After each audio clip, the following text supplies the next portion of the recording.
Hello everybody, good morning and welcome to the United Stands. I'm Mark Goldbridge and this is your latest Manchester United news. Now, how are we all feeling this morning? We've got a lot to get into. Is it time to get rid of Onana, Garnacho, Rasmus and a few more? Also, Cunha. There's things we missed yesterday because of the enormity of the game. Cunha has apparently held talks with Manchester United.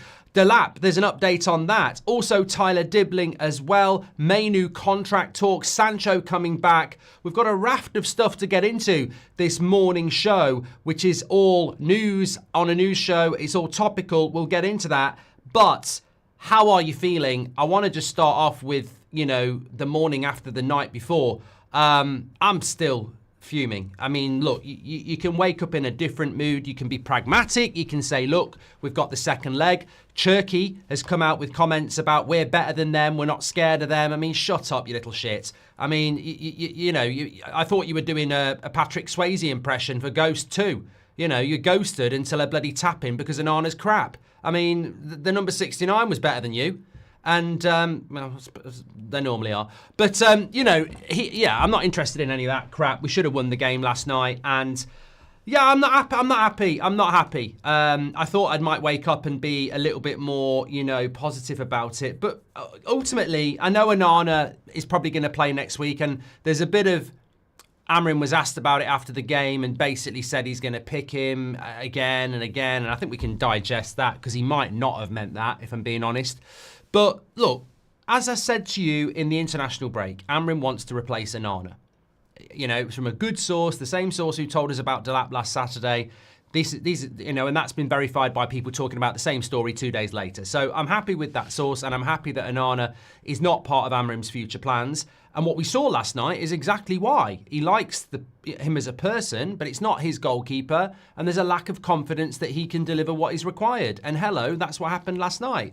But symbolically, I think my big thing with United at the moment, and we'll get into the news and the reaction, my big thing with Man United at the moment is I think we're stuck in a cycle. I think it's one step forward, one step back all the time. And last night symbolised something more than a draw against Lyon in the first leg when we can take them back to Old Trafford and knock them out, and I think we will. I'm looking at the bigger picture. I'm looking at the bigger picture with Rasmus, with Garnacho, with other players, and Onana as well. And I just feel we're stuck in a decade of a cycle. I mean, Sancho coming back, we'll talk about that. It's just the same cycle, isn't it? Every time we take a step forward, we take a step back. Every time we have a good result, we'll then mess it up very, very quickly. Every time we look like we're going to get a good result, we'll mess it up. And look, yesterday we should have won that game and we end up drawing because that's Man United now. And my concern is we look at clubs like Spurs, who are Spursy, and we're still locked into the past of Fergie time. Sir Alex Ferguson's not been the manager of Man United for over a decade. This Fergie time bollocks needs to stop. It was great when it happened, but our actual rhythm, our actual thing now is to be one step forward, one step back. Not Solskjaer has won it at the end because we always do that. That's not who we are anymore. We are a football club by design because it starts from the top and it trickles down where we mess things up. We win the, banter cups really, FA Cups, Carabao Cups, Europa Leagues. We don't win the Premier Leagues or the Champions Leagues anymore. We don't even compete for them. We mess up good results with results like last night and it happens all the time. We're locked in a cycle at the moment of that last night and I'm just tired of it. And I'm looking at it and I'm going, how do we change this? And I think Amorim knows how to change it, but I think the big issue is, do the club want to change it? I mean, look, take for example, Rasmus. A lot of people are saying he needs to be sold. We need to move him on. Maybe we do. But what are we going to replace him with? Well, it sounds like Liam Delap. And what many people said, quite rightly, I didn't say it, I'll put my hands up. What a lot of people said about Rasmus when we brought him in, this is a 20-year-old striker who is going to play every week and learn on the job. And that ain't good enough for Manchester United. And effectively, it hasn't worked. And are we going to do it again? Are we not going to learn? And to everybody out there saying Liam Delap's a good striker, and he is, are we not going to learn? We've always said this. The definition of insanity at Man United is doing the same thing over and over again. And, look at Garnacho. He is a work in progress who is having to play every single minute of every single game. The same with Rasmus, as I said. we throw players, Mainoo, we throw Dorgu, we throw them in straight away, and you literally, I mean, Dorgu's 20 and he's our starting left back. Everybody goes straight into the team. When did this start to be the norm at Man United? Why is it the norm? Why do we buy 20-year-olds, 19-year-olds and throw them straight in and then expect? I mean, look, the definition of youth is one step forward, one step back. That's how it works. You have good games, you have bad games, and you learn. But this is what Man United have become. And it's not just that as well. It's recruitment for experienced players as well. Anyway, look, that's how I'm feeling at this morning. I just feel we're locked into this cycle of one step forward, one step back. But Onana's got to go. I mean, look, let's talk the news. Onana's got to go. Amorim said after the game that we're going to stick. There won't be any change to what we're doing when he was asked about Amorim. A lot of people said that means he's going to keep picking Onana. I listened to it 3 or 4 times, and I don't necessarily think it means he's sticking with Onana. I think he was basically saying we'll stick to. He was asked about dropping Onana, and he said, no, we'll stick to the plan. We have to stick to the plan. You can read that he's going to stick with Onana. I think there's leeway there to say we're going to stick to the plan. We keep doing the things that we're doing. There may still be an opportunity for Binder to come in. Obviously, I've slept. I know what I said last night. It's on Amorim now with Onana. It was on Amorim for picking him in the first place, but it's definitely on Amorim now. If he keeps picking Onana and Onana makes mistakes, it's on the manager now. I'm sorry, it is. It is. So he has to be very, very confident in the decision he's making, because I'd say if you ran a poll now, 99% are going to drop Onana. So if Amorim is going to stick with Onana, then that's on the manager. It's not on the player. Like, the manager has to take responsibility for that. Personally, we've got Newcastle on Sunday. Binder starts, and if he does well, he starts on Thursday. That's just the way it goes. But the player's got to go. The player's got to go, and he's not a Man United goalkeeper. I think he's proved that this week. I think there's a rich tapestry of the last 2 years. I think we've had long enough to make our mind up. I think last summer would have been a bit unfair to make our mind up, but he's had 2 years. I think 2 years for any signing is enough. Unless they've been, unless it's Mason Mount, where, let's be honest, he's been injured for most of it. But Onana's played a lot of football. He's made a lot of mistakes. But also, the reason we bought him isn't relevant. We don't play out from the back anyway. He's not as good. Jordan Pickford's a better shot stopper than Onana. That's the statement, really. Onana was bought for a very specific criteria that we don't fulfill. So we've got to get rid of him. And if the longer we keep him, the more those things will happen. He is a liability and he has to go, 100%. United need to force this waste of oxygen out of the club, says Rajaf. Onana will be the end of United. Hope Twitter destroy him. I'm sorry, I'm that angry.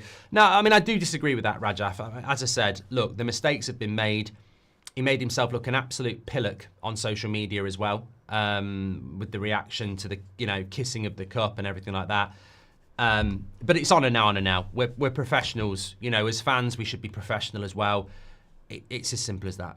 We are becoming a Paula Abdul music video. 1 step forward, 2 steps back, says Reginald. You know what, Reginald? I think you're wrong. I don't think it's 1 step forward, 2 step back. I think it's even more frustrating. It's 1 step forward, 1 step back. We don't make any progress anywhere. We're just sort of flatlining. We need an experienced striker and a good goalkeeper. We'll do better already, but need more, says Andres.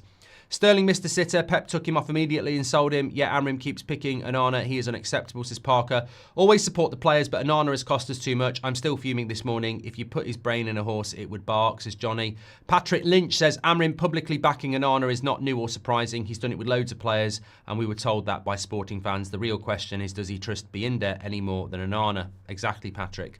Good morning, Mark. I sit through these performances because I love my team, but this is not good football. Glinios on borrowed time, says J-Deep. And Double D is back. Thank you very much, Double D. I hope you're doing well. 18-19 was De Gea's worst season. Re-errors with 4 that led to goals. Now ask yourself how many games he won us. Even a standard save by Onana looks too much work for him. And anyone who tells me he's comfortable on the ball is talking rubbish. It's a liability now. It's a liability. And as I said last night, before we move on to some news, we're not pissing about here. It's not the end of the season where we're just, waiting to end the season. As Amorim said after the game last night, and I think I have the quote for you here, if I can find it. This was Amorim after the game.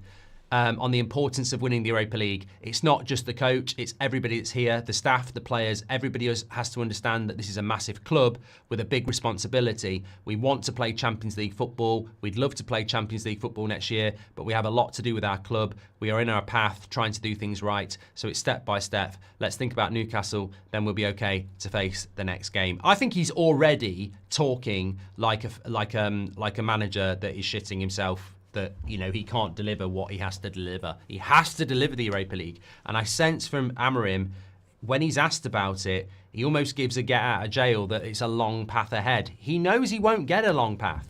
It's all right saying, you know, if we don't win the Europa League, it's not the end of the world. We've got a plan here. But, mate, your plan is not your plan. Sir Jim Ratcliffe's plan is not Sir Jim Ratcliffe's plan. Man United survives on revenue from its fans, from the media, from everybody else. If we're out of Europe, we become irrelevant.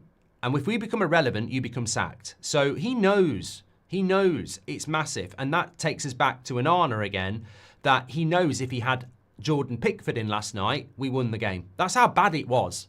And I'm not saying sign Jordan Pickford. I'm just saying he's an average Premier League goalkeeper. If we had an average Premier League goalkeeper, we would have been fine last night. And that, the, you know, that as we use the word jeopardy, the stakes are very, very high. Amorim could lose the fans with his Onana choice as the wheelbarrow. Yeah, I agree. I completely agree. I don't want that to happen, but, you know, I think we've always spoken honestly on this channel. And if he sticks with Onana and Onana costs us again, then it's on Amorim. And then you start to erode the trust in the fan base. It's the way it works. You know, there was times where we were never going to turn on Jose. We were never going to turn on Van Gaal. We were never going to turn on Ole. We were never going to turn on Ten Hag. And we did. We did. And it will happen because, you know, trust and loyalty only goes so far when you start doing stupid things. Mark, don't let this get you down. It's not worth your happiness. Enjoy the sun and have an ice cream on me, says Trucker Jeff. Yeah, mate, look. Let me just talk about the game. Cherky said after the game, we were the better side. We're not scared of them. We play without fear. They came here and played two holding midfielders because they're scared of us. Blah, blah, blah. You know what, mate? Cry me a river. You were shit last night. And your whole team was not that good either. We're better than Lyon. There's no doubt about that in my mind. Unfortunately, we've got a Pratt in goal. And that would have shut him up. At Old Trafford on Thursday, we need to be not making those mistakes and we'll win. It's as simple as that. And that's what pisses me off, though. That's what really annoys me as well, is because of that Pratt in goal, it allows Pratts like Cherky to come out and start talking the big un, talking about how good they are and how we were scared of them, this, that and the other. Little one for you, Rayan Cherky. You need to bloody grow up a little bit, because the history of football away from home is a lot of teams will go away from home, keep it tight, and bring you back to their own place and batter you. And I hope that happens on Thursday.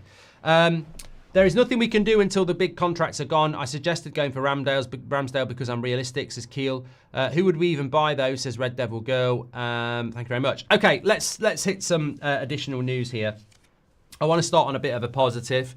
It may have got lost yesterday, but this is an actual update from yesterday in relation to Cunha. Cunha's agent has flown to England and has held talks with Manchester United over a possible deal. Cunha is open to a move to Old Trafford with or without European football, and that came in via Ben Jacobs yesterday afternoon. I have said to you, and I'll say it again, in a summer where we have to be slightly realistic, but you also have to try and get the best you can get, that would be my dream signing. It might not be yours, but that would be my dream signing, because I look at the game last night and I dropped Cunha in, and yeah, the goalkeeper was shit, and yeah, Rasmus had a bad game as well, but I look at the position that's going to really revolutionise United, and yeah, we need a goalkeeper, and yeah, we need an experienced striker, but was there a lot in the number 10 position, really? You know, Mount came on and did okay. Garnacho didn't have his best game. Bruno, I think, is better when he plays deeper. I think that you stick Cunha into that Man United side last night, and it would have been revolutionary. He's energetic, he carries the ball, he makes things happen. We do need a striker, we do need a goalkeeper, but we shouldn't dismiss the fact that creativity-wise, it's a little bit flat. And I'd love this type of player to come to Manchester United. So what do I think about the story that we're in talks with him, etc.? I guarantee we're in talks with him. We'd be foolish not to be in talks with him, but we can't do this deal. If things like last night happen and knock us out, we can't do it. You know, it's a harsh reminder of the facts. We can keep linking ourselves to absolutely everybody, but if we don't get into Europe, if we don't win the Europa League, I just don't see these types of things happening. And whether Cunha is open to moving to Manchester United or not, if we haven't got the money, we can't do the deal.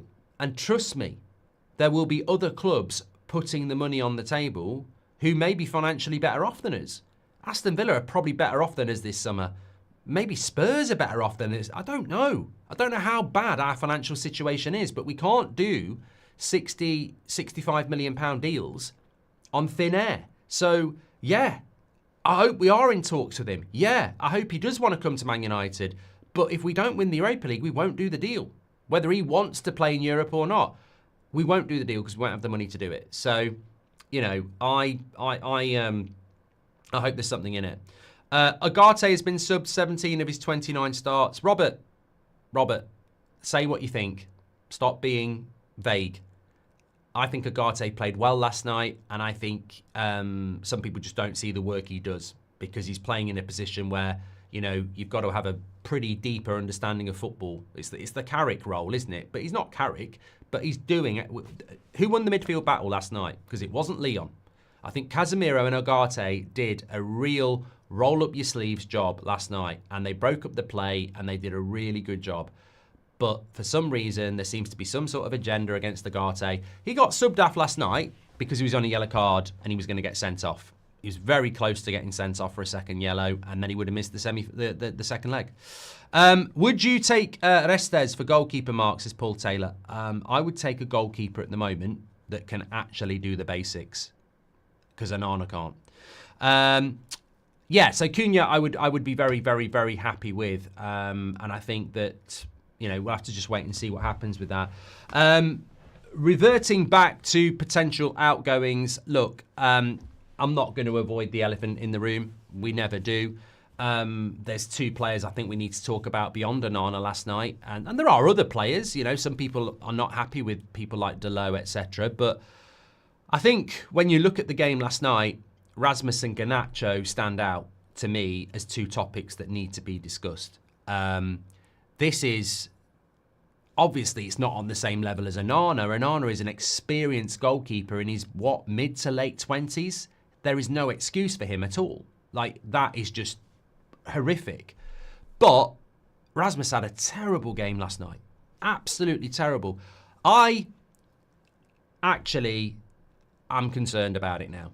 You know, I think there's a few of us who are like this. I've retained a belief that he can be Man United striker. But honestly, I'm looking at it now and I'm going, I'm not so sure. I'm not so sure. And maybe I'm late to the party, but I like to be late to the party. I don't like to be manager out. I don't like to be players out. I like to give them absolutely every opportunity. And, you know, even with Rashford, I was saying this season he's going to cook or whatever the youth say, and I was wrong. So I can be wrong. And I look at Garnacho and I go, you know, it's very up and down, isn't it? But look, maybe they're both gone in the summer. Maybe they're not. But the big thing for me is I reflect back on the club, and I don't know what Amorim's thoughts are, because obviously he's not responsible for these signings or these developments. But we're trying to take on the likes of, well, we're not, but we're trying to compete with the likes of Liverpool and Arsenal and Man City, etc. And we're not, obviously. But I look at those sides and I don't see Pep Guardiola or Arteta or Slot consistently putting a 21-year-old up front and a 20-year-old as his, you know, player behind, and a 20-year-old as their left wing back. And I think, honestly, I think there's a direct correlation. It doesn't mean that these players aren't underperforming. I'm not making excuses. But the philosophy is flawed. It's really flawed. You want consistency and improvement, but you use something that's going to be inconsistent. a young player, unless you're really fortunate and you've got someone like Wayne Rooney or Fabregas or Messi, or in the modern game, someone like Yamal, you're going to get inconsistency with young players. It's written in the rule book. And yet United are trying to build also, let's just remember, they're trying to do it with a team that lacks a core of experience. Like, if you were at Man City and you were a 20-year-old left-back, at least you're looking at people like Diaz and Rodri when he's fit, and Gundogan and, Kovacic and De Bruyne and Foden and all these and Edison and all these experienced winners. At Man United, you're Dorgu and you're looking around at players who, were shit before you came down, before you even came here. And this goes back to, I'm not about to defend Garnacho or Rasmus in any way, shape or form. Maybe they are going to go in the summer. But what I am going to say is, Sir Jim Radcliffe's philosophy seems to be to buy more of these types of players. And this is what I mean about the cycle. Like, we are locked in a cycle of one step forward, one step back. We can win good games and then we'll mess it up. And the philosophy seems to be to keep buying 19, 20, 21, 22-year-olds who we bring in, and then they'll be inconsistent because they're being thrown in, and then we'll be back where we are. I mean, imagine, I was thinking about this before I went live. Imagine next season we loan or sell Rasmus and we bring Liam Delap in, who is the same age, in the same situation, who is going to have to learn on the job in a team that is under huge pressure. It's not rocket science, is it? I mean, just take into account the game last night. Where were the areas that you would change that game? As I said, if you drop Cunha in one of the attacking midfield positions, instantly improves us. Oh, what a surprise. He's a 25-year-old experienced Premier League player. Oh, if you drop, I don't know, Victor Osimhen up front last night, we're instantly improved. Oh, what a surprise. He's got years of experience of scoring goals in European football. It's just so obvious. And I think that I listen, I read and interact with you good people, and I see things like, get rid of Rasmus, get rid of Garnacho, la, la, la. But the replacements that were being offered up are literally just the same thing. Oh, let's throw them in and see how they do. I mean, I like Dorgu a lot, but I'm already seeing that he's being overused. Like, he's playing every big game at left wing back because he's all we've got. And Dorgu's not doing a bad job yet, but I'm already seeing it in the chat and on social media. Well, Dorgu's not all that, is he? But he's not playing badly. What is naturally happening is we throw these people in. They're too young to be playing every bloody game. They have to play every bloody game, and they gradually get dragged down. I mean, somebody made a great point a few years ago. How long before Bruno Fernandes drops down to the level of everybody else? Because every player we bring into this club will get poisoned. And there hasn't been a player that hasn't yet. There really hasn't. You might say, well, De Ligt and Mazraoui, but it's still year one. Year two, they might get dragged down. Everybody gets dragged down in this team. So what? It's the worst environment for young players. Man United's one of the worst clubs in the Premier League for young players to develop. I can't remember the last young player we did develop. So my point is, look, I completely agree. Rasmus was not good last night. Garnacho was not good last night. And these are areas we look to improve in. Now, whether they become backups or not, maybe that's not even a bad thing. Maybe if Rasmus and Garnacho were sat on the bench and Cunha and Victor Osimhen were starting and they were coming on, learning off those players with less pressure, that's the ideal. But replacing them like for like with young players, I just think this. I think this Ineos and Sir Jim I just think it's flawed. I really, really do. I would take Mateta over Delap, says Rajaf. Mark, the owners say they want to focus on future and buying youth, but they are also selling our youth. How does that make sense? Is Horia. Onana was bad, but why do we allow players to shoot from the edge of the box? Laka had 2 chances before, which should have gone in, says SNS. Would you go for Ramsdale despite third relegation? No, Keel. No, I think it's a plaster. Robert says Amorim clearly doesn't see it either. Unless you've got any WhatsApp from Ruben Amorim telling me that he doesn't like Agate, I just take that as an opinion, mate. To be honest, don't see how Hojlund gets a sniff. Xerxes clear of him, says Simply Red. Do you think Chelsea will get Delap? Says Rajaf.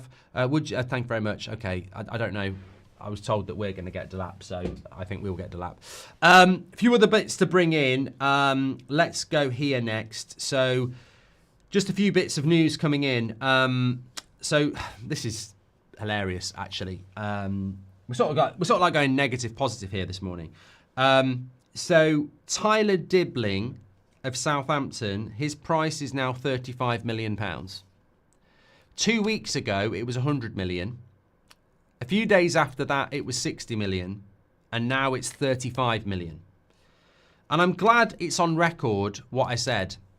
This is just spin to buy another young player and make it look good. And I've got to say, I respect the game that Man United are playing. You get linked to a player for 100 million and everyone goes, not at that price, forget it. Then it comes down to 60 million and people go, well, it's better, but it's still a little bit too much. Then actually the price is 35 million and people go, yeah, do it. What a great deal. It's just playing the game, manipulating you into thinking the deal is a good deal. When actually, whether it's 100, 60 or 35, you need to look at the player. It's another kid. It's another work in progress. You could literally sell Garnacho and stick him in the team next year and we'll be in the same position. He'll have good games, bad games. This is not what we need. It's just another young player. And I think we're buying these young players to do what we're probably going to do with Garnacho. Get them in cheap, sell them high. Doesn't matter where we are in the league, because if we finish mid-table, but in 2 years' time, Dibling looks really good, somebody will give us 70 million, we've doubled our money. I think that's what we're doing. I think we're looking to buy as many young, good players as we can, for as cheap as we can, and then sell them for as expensive as we can. Because I can't see how bringing in another teenager or another 20-year-old this summer is going to make us a better team next year. I just don't see it. I don't see it at all. I really don't. Also, keep your eye out on Mainoo. I don't know whether I'm meant to be putting this out there. I'll probably get a message about it after the person's watched this video. And if I'm allowed to put it out there, I'll give them the shout out on the 2 o'clock show, because that's the source. But I've always felt this was going to happen. But apparently, Mainoo and United are getting closer to a new contract. And it will be like a new signing. Now, I've said this. Some of you agreed with me. I never thought Mainoo was going. I actually think this is classic Glazonomics, where you create a positive story out of nothing. So you make out Mainoo's for sale, Mainoo's for sale, Mainoo's for sale, which seems completely illogical. And then people think, oh no, we're going to sell Mainoo. What's this club all about? Evil Sir Jim. And then you go, 5-year contract. And everyone then goes, oh, what? It's like a new signing. Brilliant. Well done, Sir Jim. When actually, they were never selling him anyway. So you generate positivity around yourself on the club by doing nothing. I don't think Mainoo was ever for sale. I don't think he was ever going anywhere. So expect the new contract at some point very soon. And it will be like a new signing. Sell a few shirts, says Wayne. Look, Mainoo shouldn't be going anywhere. I'd have been fuming if he was going anywhere. But you saw the stories from credible sources. Man United are going to sell Mainoo, this, that and the other. We were never going to sell Mainoo. We were never selling him. It's just a piece of news they can spin out over a few months to go, here's a new contract. It's like a new signing. Because that's worrying. It's the fact that the club have to do that now, generate positivity out of nothing, just shows you how scary the situation actually is. I need that Sporting. I read that at Sporting, the wing-backs was always the first to be substituted during games, but at United, neither wing-back has an alternative, says Glenn C. Well, you're right, we haven't got anybody. Love United, hate the ops says United Menace said something will come out on the 28th of April. Could it be Mainoo's new contract? Well, if it's that staged and scripted, mate, that's like 2.5 weeks away. So I don't know. I don't know about that. Patrick Lynch says every new or academy player bought in are seen as the instant answer to all our problems. The pressure that brings is immense. It's no wonder players struggle, says Patrick. And if we were to sell Onana this summer, how much do you think we would get, Mark, says Alan? The only place he can go that's going to make us any money is Saudi. There's not a club in Europe that's going to cover off that sort of a deal. Haraya says the owners say they want to focus on future and buying youth, but they also selling. Okay, I've done that one as well. Appreciate that. Dibling would be a great signing if he comes with Cunha and Gyökeres. Dibling and Delap is rubbish, says Dazal. Thank you very much. Also, just need to cover off this Sancho story from yesterday. It was Simon Jones in the Mail saying that Jadon Sancho is likely to return to Manchester United at the end of this season. There is a Delap story I need to speak to you about as well. I think that in relation to Jadon Sancho, who got a couple of assists last night against some shit in the Europa Conference League, I can only say one thing. I can only say one thing about Sancho. He should not be wearing a Man United shirt again. Like, that to me is very, very clear. And if we bring Sancho back and start using him again, what message does that send out about building a new future progressively? We may as well get Rashford back and Anthony back and, Donny van der Beek back. Like, you can't project patience and future and then bring somebody back because no one else wants them. Like, Sancho has to be moved on. If Chelsea don't want him and send him back, then we need to send him somewhere else. It's as simple as that. Because if we bring him back and give him another chance, then the cycle continues. And it's very similar to Onana. If Amorim keeps picking Onana and Onana makes mistakes, that's on Amorim. And if Sancho comes back and is given another chance, that's on Amorim. That's on Sir Jim. So, yeah, maybe he is coming back. Chelsea have got this. We got lied to at the end of the day, didn't we? We got spun. I'm talking to you about the Mainoo contract. We get spun. I'm talking to you about the Dibling. Oh, the price is coming down. We're being spun. I'm talking to you about Delap and the price coming down. We're being spun. And we got spun and lied to last August. Oh, we're sending Sancho to a rival. But they've got an obligation to buy for 25 million. And unless they finish in the bottom half of the table, which is unlikely for Chelsea. And we all went, Sancho shouldn't be going to a rival club. Shouldn't be happening. But everybody went, well, he shouldn't be going there, but at least he's gone. He's basically a Chelsea player because it's an obligation to buy.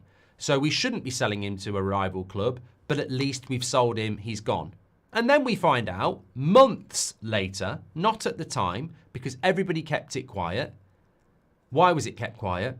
We find out months later when he's shit. Oh, actually, it's not obligation to buy. They can send him back for 5 million. So we get lied to and spun all the time. If you'd have known back in August that the deal for Chelsea and Sancho was he can be sent back for 5 million, we would have gone absolutely crazy. But no, we didn't get told that. We got told it was an obligation to buy for 25 million, and it's not. So the reality is, Chelsea can send him back. And if they do send him back, we need to send him on elsewhere. Baffling how we're looking at young players when last night we were crying out for experience in the final third. Shows how clueless this ownership is, says Broggy. It's staring us in the face, mate. Like, people talk about experience and it almost becomes an obsession about like people had obsessions about replacing De Gea with a ball-playing goalkeeper and they were wrong. Is the obsession about experience wrong? That's, everyone talks about it. But is the obsession that Arsenal need a striker wrong? No, it's not. It's bloody obvious they need a striker. And it's bloody obvious we need experience. The only area of the pitch that is consistently good at United is the 3 centre-backs. Whether it's Mazraoui, De Ligt, Maguire, whether it was, Maguire, Yoro, Mazraoui, it works. That's the one area of the pitch that is consistently decent. And what a surprise.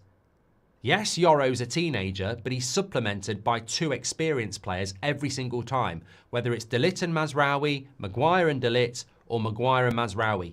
It works because it's an experienced unit where you can bring a younger player in as part of that unit and they'll help and develop him.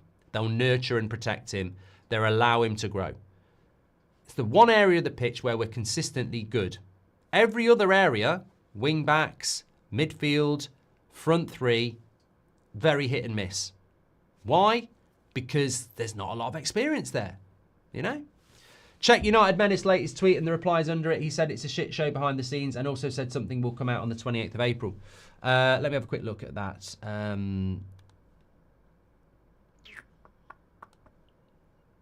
Well, we know it's a shit show behind the scenes. I mean, we already know that, but let me have a quick look.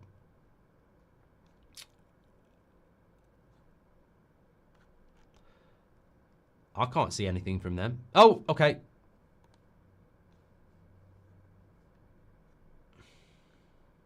No, I can't see anything there about the 28th. Oh, lost my sources. Remember, I'm saying this first. Watch what happens on the 28th of this month.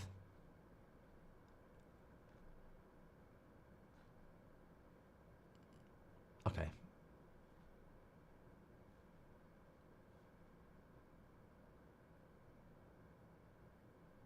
Yeah, just reading his replies. Madness going on at the club. Hey, you can see it on the pitch.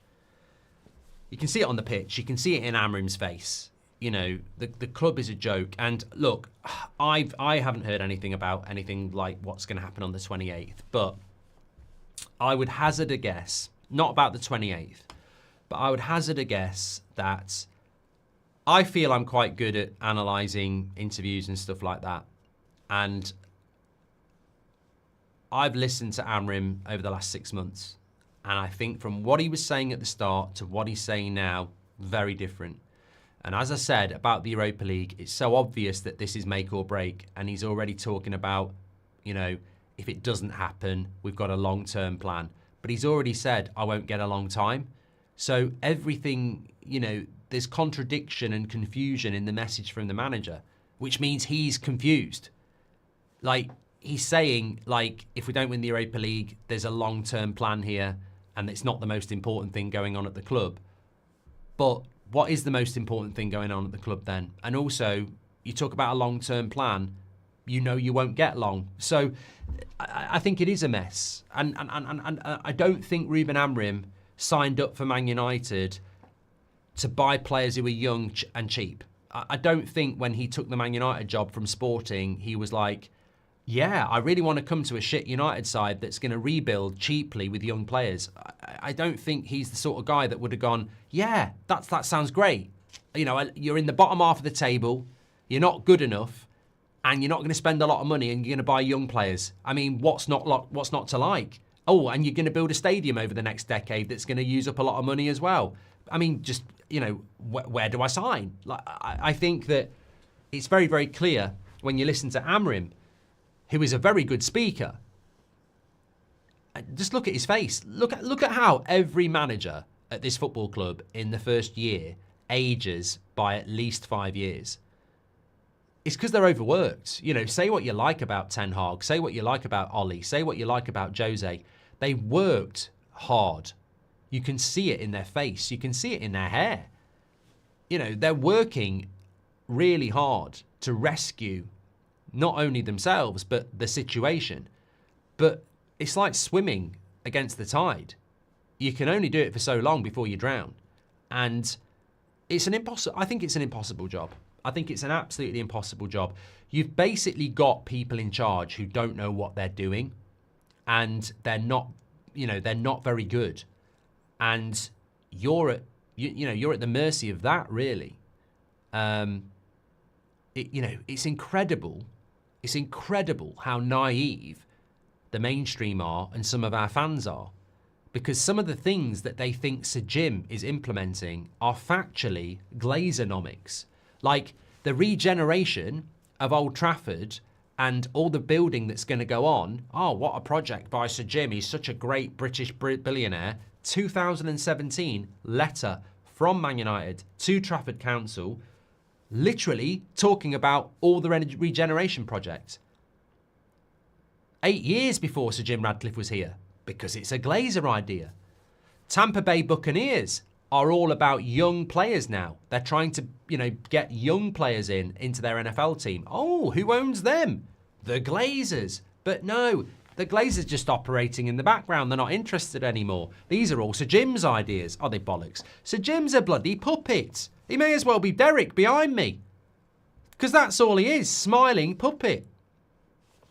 The club is a mess. You can see it in Amorim's face.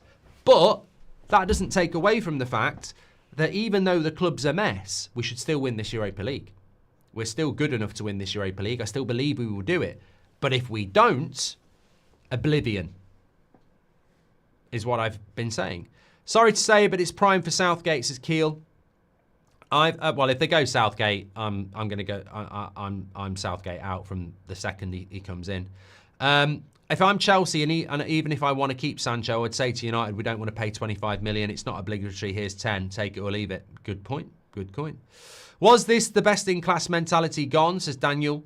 Jonathan, sorry you've deleted it. I don't know what that was all about. Thank you very much for that. There is an update on Delap as well. I know some people are a little bit, this might be good. This might be good news or bad news for you, but there is a development on Delap. It's coming in from Fabrizio Romano. Manchester United held talks to understand Delap's release clause. Chelsea and United are in active contact to understand what is happening. Delap's agents have made direct contact with clubs around Europe, but particularly in England. So, look, the competition for Delap is there. I think that it's not the player that we need. It's not the player that we need. We saw it last night. If Delap was up front for Man United last night, are we any better? Probably a little bit, because Rasmus had a really bad game, but we don't need a 22-year-old striker who's had one season in the Premier League and no experience in Europe. He's not even had an England cap. We don't need that. We don't need a learner driver. People are getting on Garnacho's back. People have started getting on Dorgu's back. We don't need another young player. We need experience, and the market has got experienced strikers in it. That's what we need. So, if you want me to get excited about a transfer race with Chelsea and other clubs for Liam Delap, I'm sorry, this is not the profile of striker that we need. He's a good player, but he ain't best in class, as Daniel says. So I'm not going to get excited about, I'm sorry, I can only be honest. If this is going to play out the way it could play out, is he going to Chelsea? Is he going to United? Oh, someone else has swooped in. I'm just going to sit here and go, I just don't. It's just not exciting. I know they flopped, but at least when we were going for people like Pogba and Sanchez and Sancho, at least you looked at it and went, I can understand it, but I can't understand this one, to be honest. Having said that, I was told last Saturday, United are very confident they'll get the deal done, so expect it to happen. And look, this is a Jason Wilcox signing. This is what Wilcox is all about, isn't it? He was at Man City. He was at Southampton. And Jason Wilcox is very much about youth. And I do wonder if this is why we haven't replaced Ashworth, because Ashworth wasn't necessarily about recruiting young players. He was a bit of a mix. Wilcox, his only experience is really young players. And now he's basically the number one guy at United on recruitment, and we're always buying young players. So at what point are we going to start buying some experience? Because I tell you what, I'm sure Wilcox is very intelligent. I'm sure Amorim's very intelligent. And I'm sure there's other people who are intelligent in that football club who get paid. They're paid big money to analyse football. You're not. And all of you lot know. Just on last night, we're crying out for experience, and we need to bring it in. Simple as that. These were the exact words that Cherky said. We were way better than this United team. They're a good team, but we were never scared of them, and we never will be scared of them. We will go there to win, to attack, not to defend as they did here. Yeah, you're talking absolute arse, mate. I mean, look, to be fair, a lot of people are quite excited about Cherki. He's certainly got the mouth of a top player. But, yeah, we'll look forward to that, mate. We'll look forward to you at Old Trafford next week, playing a high line and going for it, because you'll get beat 6-0. Guarantee you're going to play defensive. Absolutely guarantee you set yourselves up to counter. But if I'm wrong, I'm wrong. But I absolutely guarantee Leon will play defensive next week. It's just full of shit. Another player full of shit. But look, that's the position you put yourself in when you've got a Pratt in goal. That's what happens. You put yourself in that position to be scrutinised and looked at and ridiculed by other clubs when you mess up. When actually, what they should be looking at is you should have lost the game. Mark, can you add 0 in the player rating, please? Because Onana last night performance deserves a 0, says Desiree. I mean, look. We can't change the past. We can only change the future. And the only person who can change the future is Ruben Amorim. If he's going to stick with Onana, it's dangerous. I don't want him to. On a serious note, I don't want him to. I've seen this at United over the years. Managers who stubbornly stick with players the fans have given up on, and it damages the manager. Like, he has got to make that decision. He has got to leave him out, because it's not Onana's fault anymore. It will be the manager's fault for picking him. So he's got to make a big decision there. Now, what I will say is, and Patrick Lynch mentioned it in the chat, what if Bienda's crap? Like, what if Amorim's looking at it and Bienda's actually crap? Like, you know, he's not very good. That would be a reason to stick with Onana. But from what we've seen of Bienda, he did very well in that Arsenal game at the Emirates. So, you know, Arsenal at the Emirates in the FA Cup is not as difficult as Lyon at Old Trafford, is it? So I can't see that that's the case. I can't see that Amorim's in training going, Bienda's crap, I've got to stick with Onana even though he's crap. I think you've got to give him a chance. Really do. Really enjoyed the show this morning. Thank you everybody for getting involved as well. I'm just going to go through some of your questions because there's a lot of people getting involved in the community. Make sure you subscribe, by the way, bottom right hand corner. Tonight it's the 8 o'clock show. I'm definitely having a drink. It's sunny weather. We'll have a good old debrief. Friday night's always a different show. 1, I've already been down the pub, and 2, it's Friday night. So we'll have a different show tonight. We've got Amorim's press conference for the Newcastle game as well. We've got a preview to do for that as well. So yeah, we'll cover all that off, I think, at 2 o'clock. But let's get into some of your questions just for the last few minutes. The best community out there. Charles says, only reason Onana plays is to sell him in the summer. Now he might cost the club Champions League next season. You do the maths. Yeah, somebody said this last night. Onana's doing it on purpose because if we go out of Europe, we can't sell him. Well, even more reason to drop him. I mean, I don't believe it for 1 minute. It's a conspiracy theory. But if that goalkeeper is sabotaging us so we can't sell him, don't pick him. Should have kept Dean Henderson, says Braden. No, I disagree with that. I think it's... I don't know whether you're just throwing out there as a joke because Dean Henderson is better than Onana. But... no, if we're being serious, it's the same as Elanga. Henderson and Elanga at United needed to go. They weren't the players they are today. They needed to go. Henderson's gone to Palace. He's done very, very well. Developed, had the opportunity. Elanga went to Forest, developed, done really, really well. If they'd stayed at United, yeah, you know, it was time to move them on. Manchester United are in pole position to sign Edison, says Tuto Mercato. My answer to that is this. Can you work it out without me saying a word? That's a new thing for the summer. I'm going to use that quite a lot.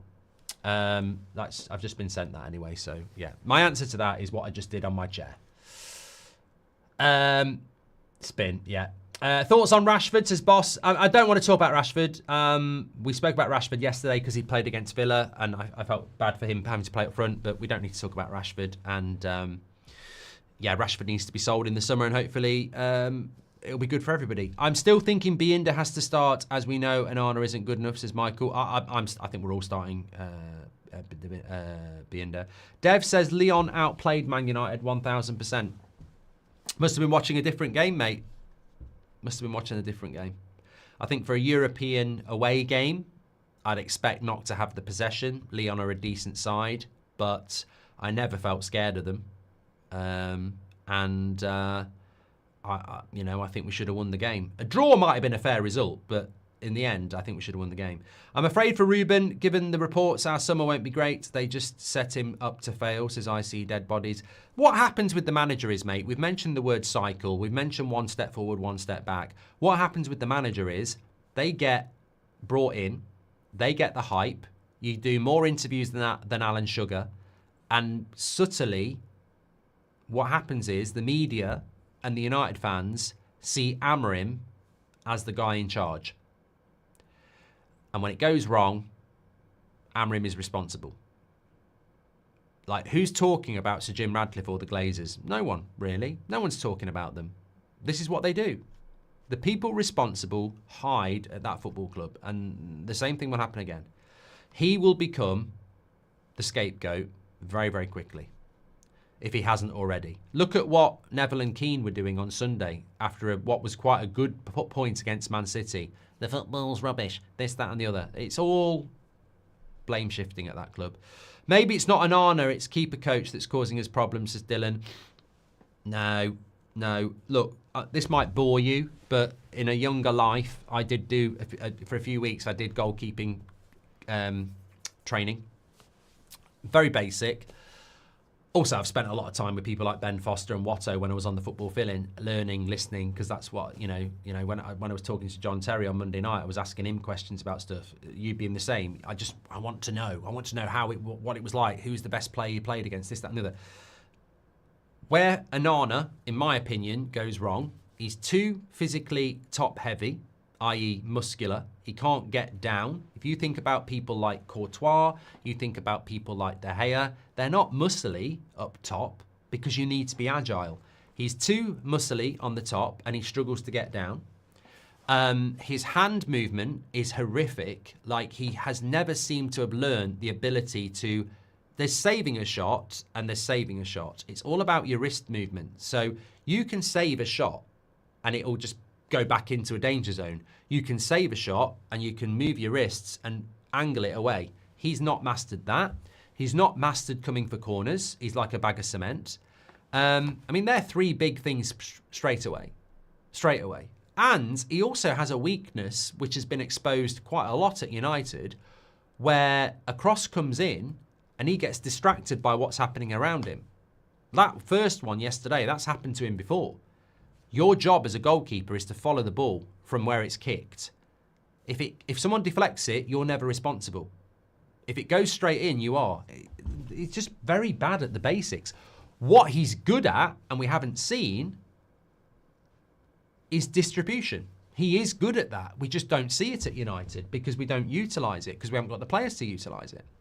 Leon played through a lot of times and with a bit more instinct, forward line could do a lot more harm. United need to work for their space, says Daniel Svensson. Look, Rasmus played badly, Garnacho played badly, Onana played badly, and there was a few average performances, and yet we still should have beat Leon. I don't think we played that well last night, but we should have won. Leon, apparently, are a really good team. My point is, I don't think Leon deserved to win last night, and yet they were probably better set up than us. We had quite a few holes in our team yesterday, and we still should have bloody won it. I just got to know that he is a Lasmazia product, says Gakpo. It's easy to save it while talking, says K Gaming. I don't know what that means.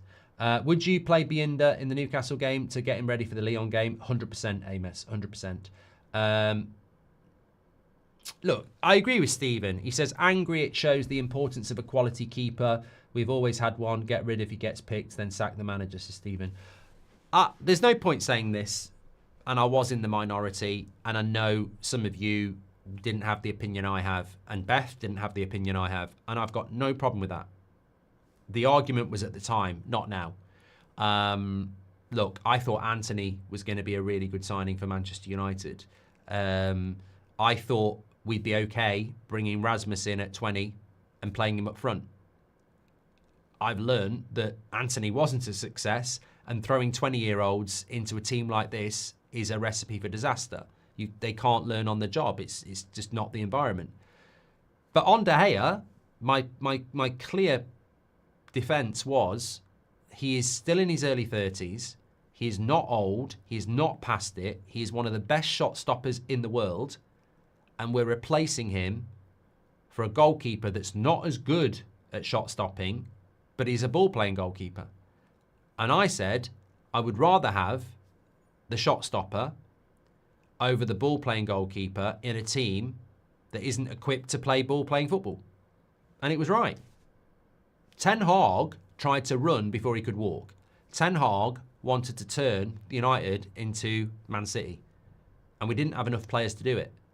And it all fell apart. We were out of Europe because of Onana by Christmas. That was a and also, let's not forget, not only was it stupid, in my opinion, we paid 50 million quid to do it. We let De Gea go for nothing and paid 50 million pounds to do it. So financially, we should have kept De Gea and spent that 50 million on areas outfield that we needed.